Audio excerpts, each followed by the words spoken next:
नमस्कार, आप देख रहे हैं न्यूज 18 इंडिया। मैं हूं आपके साथ प्रीति रघुनंदन और इस वक्त की बड़ी खबर अमेरिका के चीन पर हमले से जुड़ी हुई। जापान के टोक्यो में चल रही स्क्वाड की बैठक में अमेरिका ने चीन पर बड़ा हमला किया है। अमेरिका की विदेश मंत्री माइक पॉम्पियो ने चीन पर कोरोना के खिलाफ बोलने वालों की आवाज दबाने का आरोप लगाया। पॉम्पियो ने कहा कि वुहान से महामारी फैली और चीन की वजह से कोरोना संकट और गहराया। और विदेश मंत्री एस जयशंकर ने भी क्वाड के मंच से सीधी चेतावनी दी है।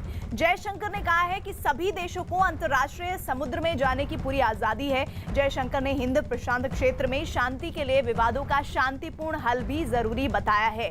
तो ये महत्वपूर्ण बैठक जिसको लेकर तमाम जानकारियां जो आ रही हैं, जो इस वक्त की सबसे बड़ी खबर है। दरअसल अमेरिका और चीन पर हमले से जुड़ी हुई इस वक्त ये सबसे अहम जानकारी है, वो ये है कि जापान के टोक्यो में चल रही क्वाड की बैठक में अमेरिका ने चीन पर बड़ा हमला किया है, वार किया है। अमेरिका के विदेश मंत्री माइक पॉम्पियो ने चीन पर कोरोना के खिलाफ बोलने वाले लोगों की आवाज दबाने का आरोप लगाया। पॉम्पियो ने कहा कि वुहान से महामारी फैली और चीन की वजह से कोरोना संकट और गहराया। उधर विदेश मंत्री एस जयशंकर ने भी क्वाड के मंच से सीधी चेतावनी दी। जयशंकर ने कहा कि सभी देशों को अंतर्राष्ट्रीय समुद्र में जाने की पूरी आजादी है। जयशंकर ने हिंद प्रशांत क्षेत्र में शांति के लिए विवादों का शांतिपूर्ण हल भी जरूरी बताया। चीन के खिलाफ 4 देशों की घेराबंदी। हिंद प्रशांत इलाके से चीन को भगाने की तैयारी। चीन के खिलाफ क्वाड देशों की अहम बैठक।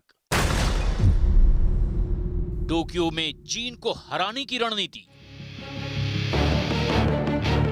हिंद प्रशांत इलाके में अब चीन की दादागिरी ज्यादा दिन तक नहीं चल सकेगी, क्योंकि चीन के 4 दुश्मन अमेरिका, भारत, जापान और ऑस्ट्रेलिया ने उसे अंतर्राष्ट्रीय स्तर पर घेरने की तैयारी शुरू कर दी है।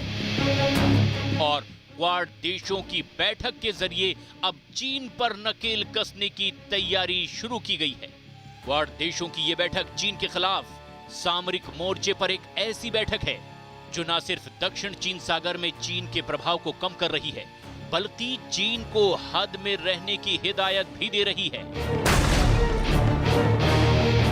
जापान की राजधानी टोक्यो में क्वाड देशों की अहम बैठक से चीन को सबक सिखाने और हिंद प्रशांत इलाके से चीन को भगाने पर खास रणनीति और उसकी रूपरेखा सामने आएगी। इस बैठक में शामिल भारत के विदेश मंत्री एस जयशंकर, अमेरिका के विदेश मंत्री माइक पॉम्पियो, ऑस्ट्रेलिया के विदेश मंत्री मारिस पायने और जापान के विदेश मंत्री मोशिमित्सु मोतेगी हिंद प्रशांत इलाके में चीन मुक्त करने के लक्ष्य को साकार करने के रास्ते पर आगे बढ़ चले हैं। जापान की राजधानी टोक्यो में आज की क्वाड देशों की बैठक हिंद प्रशांत इलाके से चीन को पीछे धकेलने पर रणनीति को अंजाम देने के लिए बेहद अहम है।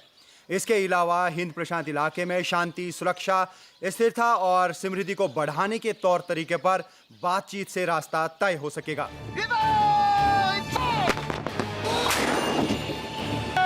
एलएसी पर जारी विवाद के बीच चीन को बेनकाब करने के लिए ये बैठक बहुत अहम मानी जा रही है। जापान में नए प्रधानमंत्री बनने के बाद और कोरोना संकट के बीच होने वाली ये 4 देशों की पहली मुलाकात है, जबकि 2017 के बाद से क्वाड देशों का ये दूसरा कदम है।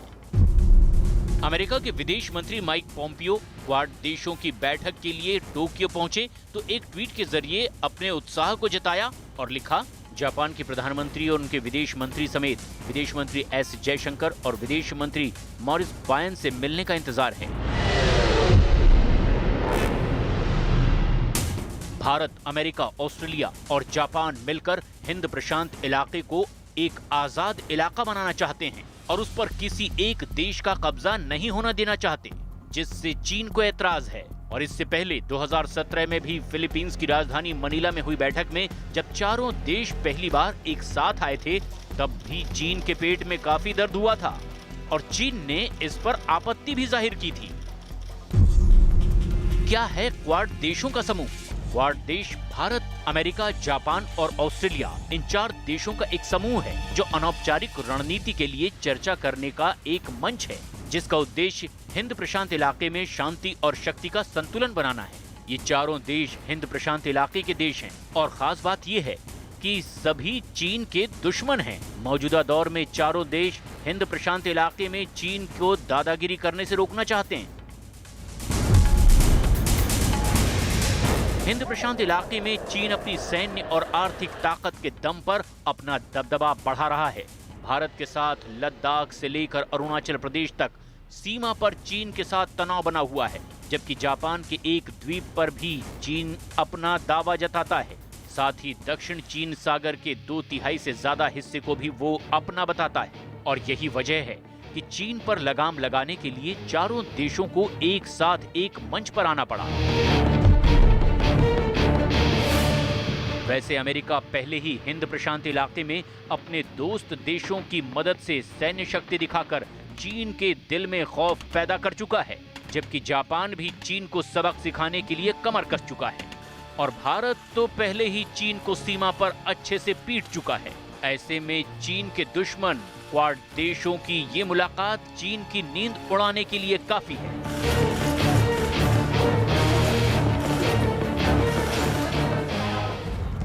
और चीन विवाद से जुड़ी हर अपडेट, हर खबर देखिए news18india.com पर। हम सीधे रुक करेंगे अरुणाचल में भारत चीन बॉर्डर से। मिंटू हमारे साथ, हमारे सहयोगी लगातार बने हुए हैं। मिंटू, जरा बताइए कि मौजूदा जो बैठक हो रही है, जिसे क्वाड की बैठक कहा जा रहा है, जिसमें भारत अपने पक्ष को मजबूती से रख रहा है कि अगर इस समंदर में कोई भी देश आता है तो इसका मतलब ये नहीं है कि कोई दूसरा मुल्क उसे टेढ़ी निगाह से देखे। इस बात को और मौजूदा LAC पर जिस तरह का विवाद चल रहा है, उसके मद्देनजर ये बैठक कितनी मायने रखती है?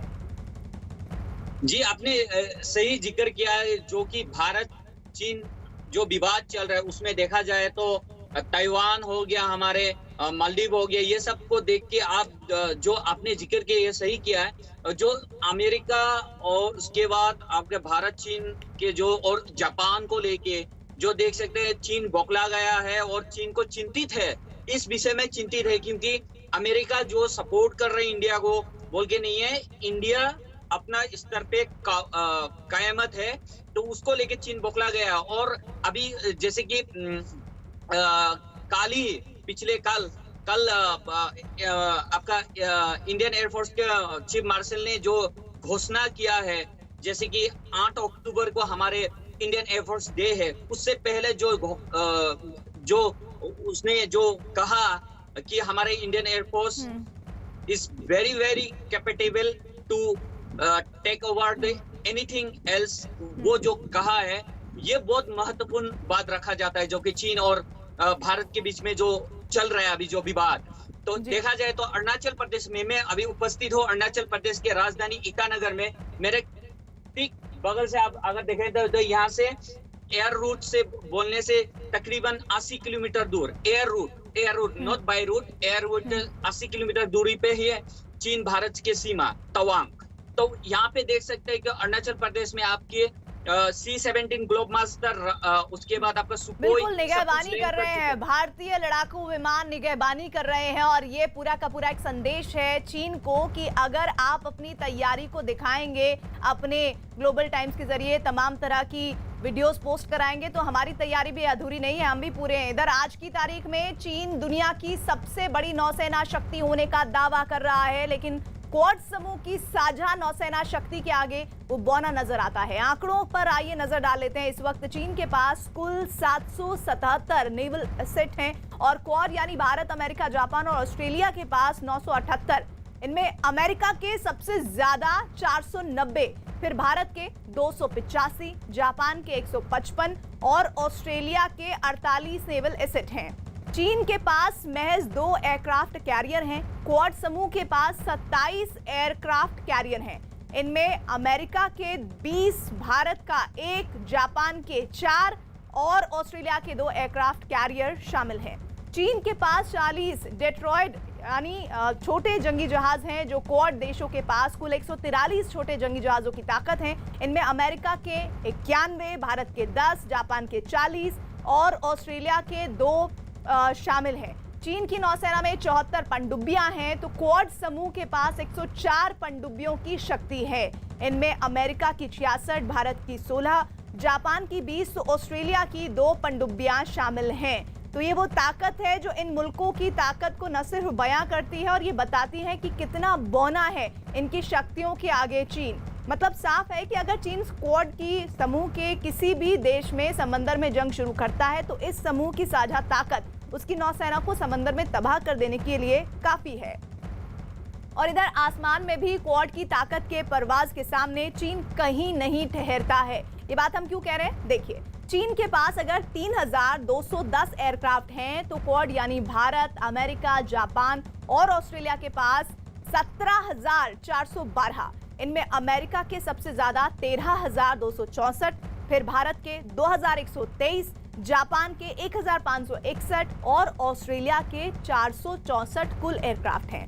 चीन के पास महज 1,232 फाइटर जेट हैं और क्वाड समूह के पास 2,984 फाइटर जेट हैं। इनमें अमेरिका के 2,085, भारत के 538, जापान के 289 तो ऑस्ट्रेलिया के 82 फाइटर जेट शामिल हैं। चीन के पास 111 स्पेशल मिशन प्लेन हैं तो क्वाड देशों के पास कुल 1002 छोटे जंगी जहाजों की ताकत है। इनमें अमेरिका के 742, भारत के 77, जापान के 152 और ऑस्ट्रेलिया के 31 स्पेशल मिशन प्लेन शामिल हैं। चीन की वायुसेना में कुल 911 हेलीकॉप्टर हैं तो क्वाड समूह के पास 7,260 हेलीकॉप्टरों की ताकत है। इनमें अमेरिका के 5,768, भारत के 722, जापान के 637 तो ऑस्ट्रेलिया के 133 हेलीकॉप्टर शामिल हैं। और चीन की वायुसेना के पास 281 अटैक हेलीकॉप्टर हैं तो क्वाड समूह के पास 1,131 हेलीकॉप्टरों का जखीरा है। इनमें अमेरिका के पास 967, भारत के पास 22, जापान के पास 119 और ऑस्ट्रेलिया के पास 22 अटैक हेलीकॉप्टर शामिल हैं। तो ये वो ताकत है जिसके आगे नतमस्तक होने के अलावा चीन के पास कुछ है नहीं, क्योंकि इतनी बड़ी ताकत है इस वक्त इन चार मुल्कों के पास। दुनिया की महाशक्ति के बनने के फेर में बने चीन ने कोरोना वायरस से पहले दुनिया की इकोनॉमी तबाह की और इसे सही मौका समझकर शी जिनपिंग ने पड़ोसी देशों को धमकाकर उनकी जमीन कब्जाने की कोशिश शुरू कर दी। कोरोना वायरस का सर छिपाने की वजह से दुनिया पहले ही चीन से नाराज थी और उसके इस रवैये से दुनिया उसके खिलाफ हो गई। भारत के साथ सीमा पर तनाव बढ़ाने के बाद अब चीन अंतर्राष्ट्रीय दबाव में बुरी तरह घिरा हुआ है। दुनिया के कई देशों में चीन के खिलाफ विरोध प्रदर्शन हो रहा है। कूटनीतिक जंग में अंतर्राष्ट्रीय दबाव बढ़ने से चीन फंस चुका है।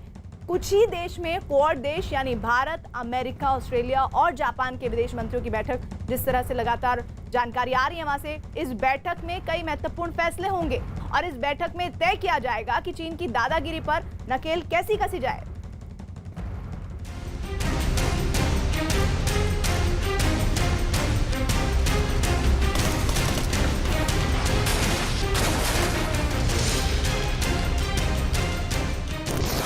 विश्व बिरादरी की चीन को चेतावनी, 4 देशों की ताकत के दबाव में चीन। क्वाड देशों की बैठक पर शी की नजर, चीन की घेराबंदी का मास्टर प्लान।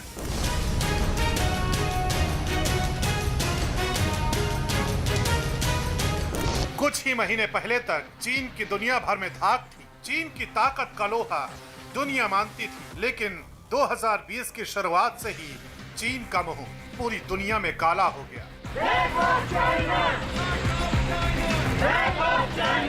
अब दुनिया के कई देशों में चीन के खिलाफ प्रदर्शन हो रहे हैं। चीन पर लगातार अंतर्राष्ट्रीय दबाव बढ़ रहा है। क्वाड देशों यानी भारत, अमेरिका, ऑस्ट्रेलिया और जापान के विदेश मंत्रियों की बैठक में हिंद प्रशांत महासागर में चीन से निपटने की तैयारी की जाएगी। अमेरिका चीन को सीधी चेतावनी जारी कर चुका है। अमेरिका ने कहा है कि हिंद प्रशांत महासागर में चीन तनाव न बढ़ाए, वरना गंभीर परिणाम भुगतने होंगे। क्वाड देशों की बैठक चीन के खिलाफ एक बड़ा सामरिक मोर्चा है जिसमें भारत भी शामिल है। वैश्विक मंच पर जब भारत, जापान, ऑस्ट्रेलिया और अमेरिका शामिल होंगे तो न केवल ये चीन के रुतबे को कम करेगा बल्कि चीन को उसकी हद पर कायम रखने में भी काफी कारगर ये साबित होगा मंच। अंतर्राष्ट्रीय दबाव में चीन पूरी तरह फंस चुका है। चाइना को काफ़ी कूटनीतिक तौर पे, आर्थिक तौर पे और मिलिट्री तौर पे भारत से खतरा लग रहा है। और इस पूरे कार्यक्रम जो उन्होंने सुनियोजित किया 3-4-6 महीने में कोविड के बाद, चाइना कटघरे में खड़ा है। अमेरिका पूछता है सवाल, बाकी देश पूछते हैं सवाल, जो देश सवाल नहीं भी पूछते वो भी पूछना चाहते हैं। चीन अंतर्राष्ट्रीय दबाव में तो पिस ही रहा है, साथ ही सीमा से सटे भारत के नए इंफ्रास्ट्रक्चर से चीन का डर बहुत बढ़ गया है। चीन बार बार इसीलिए सीमा पर तनाव बढ़ाता है ताकि भारत का बुनियादी ढांचा मजबूत होने से रोक सके।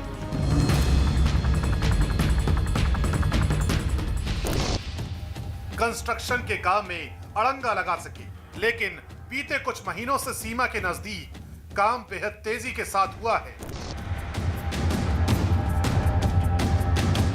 रोहतांग में अटल टनल बनकर तैयार हो चुकी है, जिसका सैन्य इस्तेमाल भी शुरू हो गया है। प्रधानमंत्री इस सुरंग का लोकार्पण भी कर चुके हैं।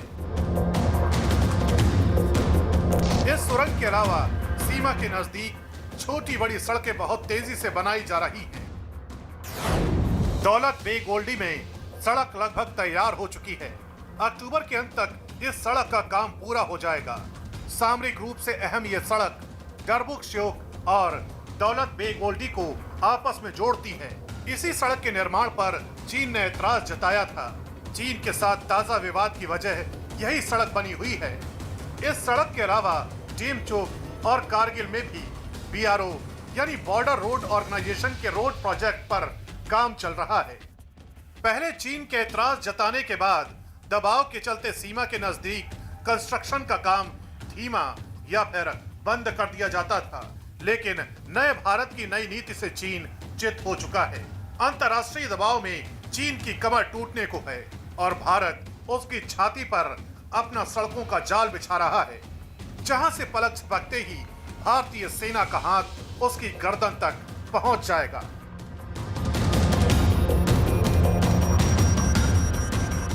और इसी मुद्दे पर बात करने के लिए हमारे साथ हमारे दो संवाददाता जुड़े हुए हैं। अरुणाचल बॉर्डर से लगातार जुड़े हुए हैं मिंटू, साथ ही दिल्ली से हमारे साथ हमारे सहयोगी अमित जुड़े हुए हैं। अमित, जरा ये बताइए कि ये जो इस वक्त क्वाड की बैठक हो रही है, जिसमें लगातार हमारे विदेश मंत्री के जरिए जो बात सामने आ रही है, उसमें ये तय हो रहा है, जो कुल देशों की सहमति बन रही है वो ये कि चीन से डटकर मुकाबला करना है। ऐसे में नीतिगत फैसले क्या होने की उम्मीद है इस बैठक में? देखिए, नीतिगत फैसले यही है कि पहली बार इस दशक में ऐसा कोई समय आया है जब स्पेसिफिक चीन को लेकर, सिर्फ चीन को लेकर एक वैश्विक मंच बना है। चाहे भारत हो, ऑस्ट्रेलिया हो, अमेरिका हो या फिर जापान हो, सबकी जो चिंता है या कंसर्न है बराबर चीन को लेकर है, उतना ही महत्व है। तो ये उम्मीद की जा रही है कि चारों देश मिलकर इस बात पर सहमति बनाएंगे कि कम से कम समुद्री सीमा में और अन्य मंचों पर वो एक साथ एकजुट नजर आएंगे, और अगर किसी देश को किसी देश की जरूरत पड़ेगी तो वो देश तैयार रहेगा। चाहे भारत को अमेरिका की जरूरत पड़े, ऑस्ट्रेलिया को जापान की जरूरत पड़े या फिर भारत को जापान की, हर देश, ये चारों देश तुरंत एक दूसरे की मदद में सामने आए और चीन के सामने पुख्ता तरीके से अपना जवाब दे। ये सहमति हम ये घोषणा उम्मीद कर सकते हैं जी। और जिस तरह से विश्व बाजार में उसका दबदबा बढ़ रहा था, और जिस तरह से मिंटू, इस बात को मैं आपके जरिए समझना चाहूंगी, जिस तरह से कोरोना वायरस के फैलाव को लेकर पूरा जो अलग अलग मुल्क है वो सिर्फ चीन को ही गुनहगार मानता है, और वहीं दूसरी तरफ LAC का विवाद भारत के साथ चल रहा है। ऐसे में भारत के लिए चीन के खिलाफ बाकी देशों का आना कितना महत्वपूर्ण है, क्योंकि सीमा पर विवाद है, तनाव है? मिंटू जी, आपको मैं दो बात की जिक्र करना चाहता हूँ कि आप जो, मैं पूर्वोत्तर से हूँ, नॉर्थ ईस्ट से हूँ, मुझे आपको भी पता होगा कि यहाँ के दुर्गा उत्सव बहुत तेजी से मनाया जाता है, और ये दुर्गा उत्सव में क्या होता है, चीनों के व्यापार ज्यादा बढ़ता है, बिजनेस आपका। इस बार ये कोरोना वायरस के वजह से चीन के व्यापार ठप हो चुके हैं। उसके बाद आपका जो भी एक्ट हमारे बंद कर दिया भारत सरकार ने, इसको भी बड़ी झटका लगा है चीन को। और दूसरे बात LAC की बात करूं तो मैं बोलता हूं कि मैं खुद पिछले एक सप्ताह पहले मैंने भारत चीन बॉर्डर पे मुआयना करके आया हूं। मैंने जिमीटांग गया, मैंने बुमला पास गया, वहां देखा है हमारा इंफ्रास्ट्रक्चर जो डेवलपमेंट हुआ है वो अभी 1962 वाला भारत नहीं है, नया भारत है, हमारे पूरा इक्विपमेंट है, उसको देख के वो घबरा हुआ है चीन। और दो बात है, व्यापार, बिजनेस एंड इंफ्रा को देख के वो डर रहे हैं चीन। बिल्कुल बिल्कुल, जो भारत की विकासवादी नीति है उसे विस्तारवाद की चीन की नीति किस तरह से फीकी पड़ रही है ये साफ दिख रहा है। और इधर दुनिया के सबसे ताकतवर देशों की सेनाओं की लिस्ट की बात करें तो अमेरिका पहले नंबर पर, तो चीन तीसरे पायदान पर है। इस लिस्ट में भारत चौथे नंबर पर, तो जापान पांचवें और ऑस्ट्रेलिया 19वें पायदान पर है। यानी चीन का सामना पहले, तीसरे और पांचवें देश के साथ है और ये तीनों की देश क्वाड समूह में मौजूद हैं। चीन के पास अगर 21,83,000 सैनिक हैं तो क्वाड यानी भारत, अमेरिका, जापान और ऑस्ट्रेलिया के पास 31,51,000 सैनिक हैं। इनमें अमेरिका के 14 लाख, फिर भारत के 14,44,000, जापान के 2,47,000 और ऑस्ट्रेलिया के 60,000 सैनिक हैं। और चीन के पास महज 3500 टैंक हैं और क्वाड समूह के पास 11,644 टैंक हैं। इनमें अमेरिका के 6,289, भारत के पास 4,292, जापान के पास 1,004, तो ऑस्ट्रेलिया के पास 59 टैंक शामिल हैं।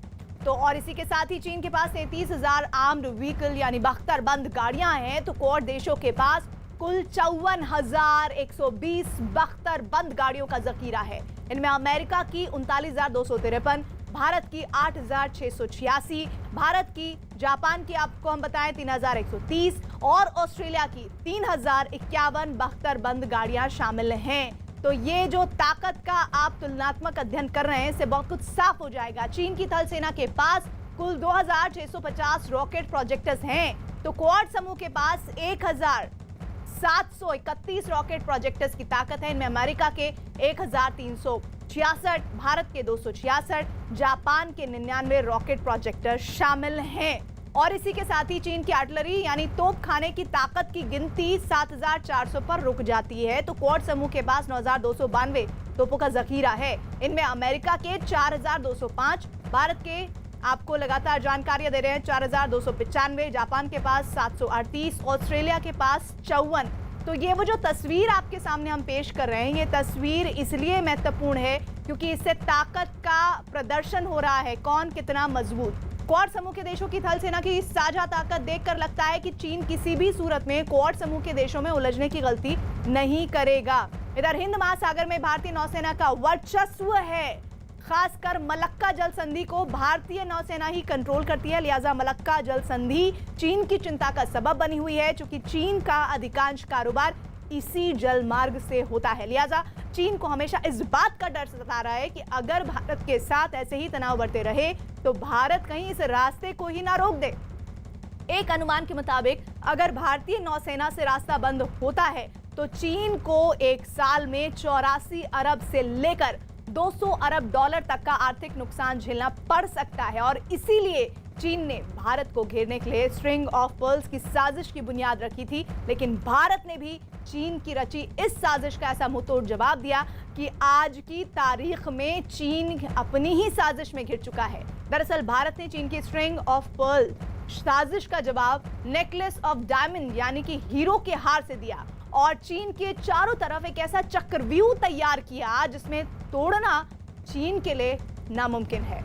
और इसी के साथ ही इस नेकलेस ऑफ डायमंड यानी कि इसके बारे में कुछ जानकारियां आपके लिए, वो ये कि इंडोनेशिया के सबांग पोर्ट पर भारतीय नौसेना की मौजूदगी है। ये बंदरगाह मलक्का जल संधि के बेहद करीब है और चीन से जंग की सूरत में यहां से चीन को मलक्का जल संधि में घेरना आसान हो जाएगा। दूसरी बात, इसके अलावा भारत ने सिंगापुर के चांगी नौसैनिक अड्डे पर अपनी नौसेना और व्यापारिक जहाजों के लिए एक अहम समझौता किया है। वियतनाम के साथ भी भारत अहम रक्षा करार कर चुका है और भारतीय नौसेना की मौजूदगी वियतनाम में है। तो ये वो तस्वीर आपके हम सामने पेश कर रहे हैं जिसके जरिए आपको ये पूरी जो पिक्चर है, ये जो पूरा प्रकरण है, ये पूरा जो एकजुट होना है इन देशों का, वो समझ आएगा कि चीन के खिलाफ कितनी बड़ी चुनौती है। सबसे बड़े और हिंदुस्तानियों का जोश में भरने वाली खबर इस वक्त आ रही है हिंडन एयरबेस पर हुई वायुसेना की फुल ड्रेस रिहर्सल परेड से जुड़ी ये तस्वीर, जिसमें पहली बार राफाल लड़ाकू विमान ने भी हिस्सा लिया है। मिग और मिराज के साथ राफाल की इस दहाड़ ने सीमा पार देश के दुश्मनों को हिलाकर रख दिया है। दिल्ली के पास हिंडन एयरबेस पर वायुसेना की इन तैयारियों ने चीन और पाकिस्तान को इशारा कर दिया है कि हिंदुस्तानी फौज हर गुस्ताखी का मुंह तोड़ जवाब देने के लिए पूरी तरह से तैयार है।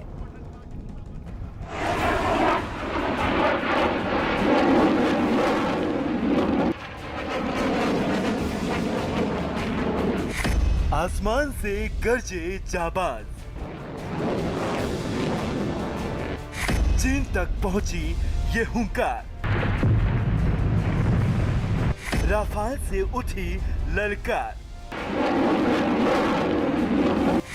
साथ में सुखोई, मिग और जगुआर।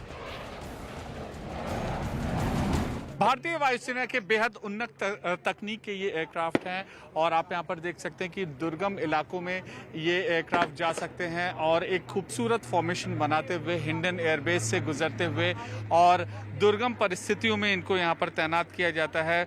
LAC में भारत चीन सीमा के पास इनकी तैनाती है और अब इनकी यही कोशिश की जा रही कि देश के अलग अलग हिस्सों में भी इनकी ये तैनाती हो।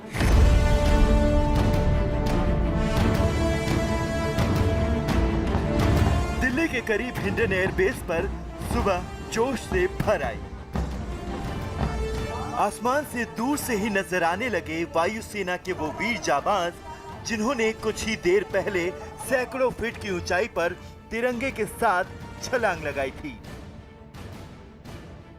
भारतीय वायुसेना की शान मिग 29 एयरक्राफ्ट है ये और पिछले कई सालों से यहाँ पर भारत की वायुसेना की मजबूत डिफेंस सिस्टम है और अब ये ग्लोब फॉर्मेशन है और इस तरीके से यहाँ पर ये आसमान में उड़ान भरते हैं और भारतीय वायुसेना की अहम कड़ी है ये और दुश्मन के जो अचूक जो निशाने हैं उनको भेदने में यह सक्षम रखते हैं और बेहद विशेषज्ञ जो पायलट होते हैं वो इनको उड़ा रहे होते हैं। तो बेहद अहम कड़ी ये साबित है और जरा भी अगर दुश्मन हिमाकत करता है तो ये एयरक्राफ्ट, ऐसे एयरक्राफ्ट उनके मंसूबों को करते हैं तबाह। नीचे एयरबेस पर वायुसेना की तैयारियों की गवाही देने के लिए मौजूद थे सैकड़ों लोग, जिन्हें देश की वायुसेना पर नाज है। 88 साल की हो गई वायुसेना आज एयरफोर्स डे की फुल डे रिहर्सल के लिए जुटी थी।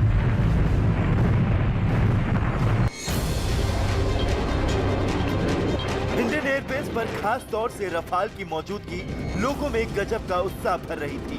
मीडिया के कैमरे भी रफाल की हर तस्वीर अपने कैमरे में रिकॉर्ड करने को बेकरार थे।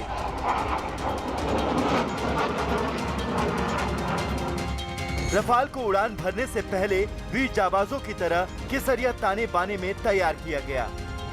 सरहद से चीन से तनाव के बीच वायुसेना की ये तैयारी चीन को उसकी औकात दिखाने के लिए बेहद जरूरी है।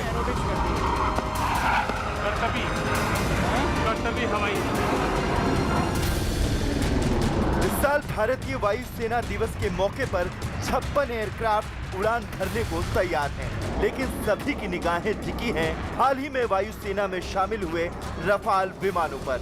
इसके अलावा बरसों से भारत का भरोसेमंद मिग 29 भी दुश्मन को मुंहतोड़ जवाब देने के लिए तैयार है। हमेशा की तरह सुखोई 30 मिग भी अपनी तेज रफ्तार से चीन और पाकिस्तान के मंसूबों को नाकाम करने के लिए मुस्तैद है। रफाल एयरक्राफ्ट इस तरीके से उड़ान भरेगा और जब भारतीय वायुसेना के बेड़े में दुश्मन की हौसले पस्त करते हुए इस तरीके से अपना दमखम को दिखाएगा और एक साथ हवा में कई फंक्शन से कर सकता है।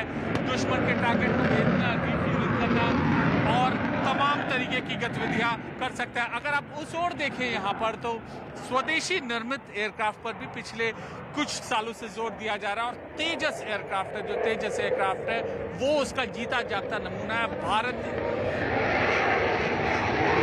रफाल एयरक्राफ्ट और दमखम अपना प्रदर्शित करते हुए, तो कुल मिलाकर अगर दुश्मन आंख भी उठाकर देखेगा तो इस उन्नत तकनीक से, इस दक्षता से वह दुश्मन के हौसले पस्त करेगा। हमने कई बार इस विषय पे क्लियरली बोला है कि हम किसी भी कन्वेंशनल कॉन्फ्लिक्ट के लिए और किसी भी तरह के कॉन्फ्लिक्ट के लिए फुल्ली प्रिपेयर्ड है, एंड उसमें टू फ्रंट वॉर भी इंक्लूडेड है। हमारी हमेशा ये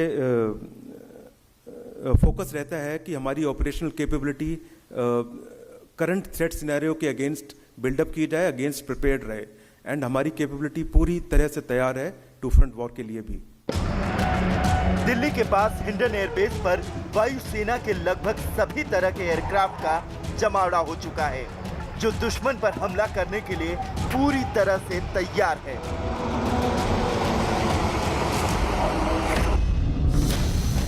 इस बार वायुसेना दिवस पर Rafale, Sukhoi 30, मिग-29, Jaguar, Chinook, Apache, Dakota, सूर्यकिरण, हालरुद्र, C-130, हरकुलस, C-70, ग्लोबमास्टर, तेजस, सारंग, टाइगर मास्क भी शामिल हो रहे हैं। इसी कड़ी में चिनूक, अपाचे और हालरुद्र भी लद्दाख बॉर्डर पर तैयार किए जा चुके हैं। ये वो हेलीकॉप्टर हैं जिन्हें लद्दाख की ऊंची पहाड़ियों वाली जगहों पर तेजी से सैनिकों और हथियारों को फॉरवर्ड चौकियों तक पहुंचाने का इस्तेमाल किया जाएगा। ये झलकियां हैं भारतीय वायुसेना की तैयारी की, जिन्हें खास तौर से चीन और पाकिस्तान की किसी भी गुस्ताखी से निपटने के लिए तैयार किया जा रहा है।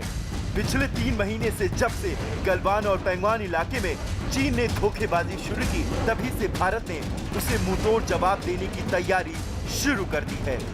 जाहिर है चीन बौखलाया हुआ है और उसे कुछ समझ में नहीं आ रहा है कि वो करे तो क्या करे।